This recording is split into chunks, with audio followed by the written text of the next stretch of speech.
Hello everyone welcome back to my YouTube channel. तो आज के एक नतून रेसिपि निये चले आसलाम এই গরমে তৃপ্তিদায়ক आलू पटल दिए कातला माछेर पातला झोल।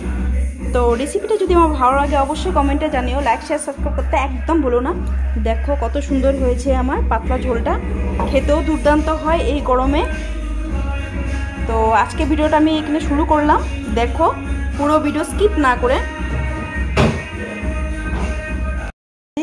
মাছগুলোকে আমি প্রথমে হলুদ লবণ মাখিয়ে নিব।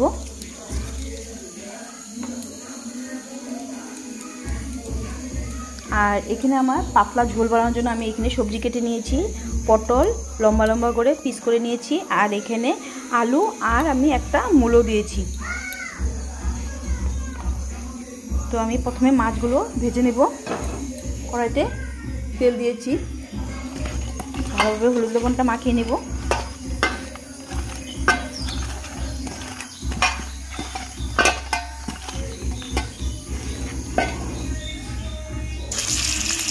তো মাছটাকে আমি ভেজে নেব প্রথমে।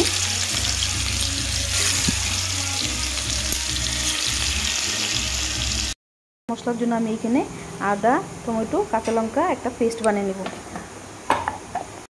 হয়ে গেছে মাছ, আমি মাছগুলোকে উল্টে দিব। দেখো কত সুন্দরভাবে লাল লাল করে ভেজে নিয়েছি।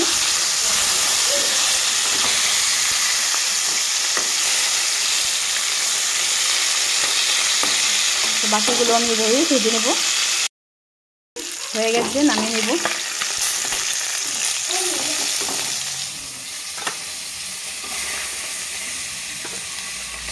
আমার বাকি মাছগুলো ভাজা হয়ে গেছে, তুলে নেব। তেজপাতা আর কালো জিরা, আমি পটলগুলো ভেজে নেব।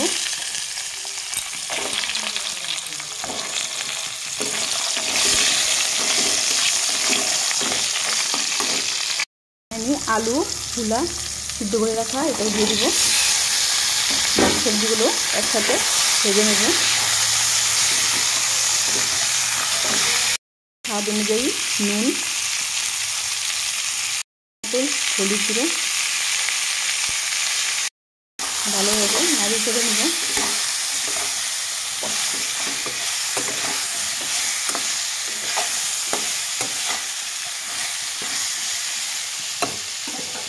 যেগুলো ভাজা হয়ে গেছে, এখন দিয়ে করে রাখা মশলাটা আমি দিয়ে দিব। আদা কাঁচা লঙ্কা টমেটো পেস্ট, 1 চামচ ধনে গুঁড়ো 1 চামচ জিরার গুঁড়ো। ভালোভাবে মশলাটাকে আমি নাড়িয়ে করে কষিয়ে নেব।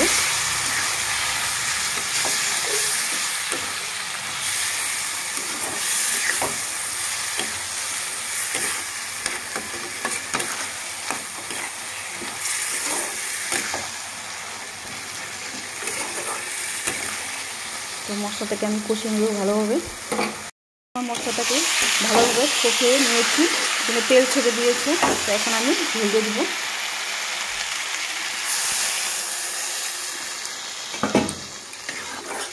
এই ঝোলটা ফুটলে আমি মাছগুলো দিব। ফুটে গেছে, এখন আমি মাছগুলো দিয়ে দিব।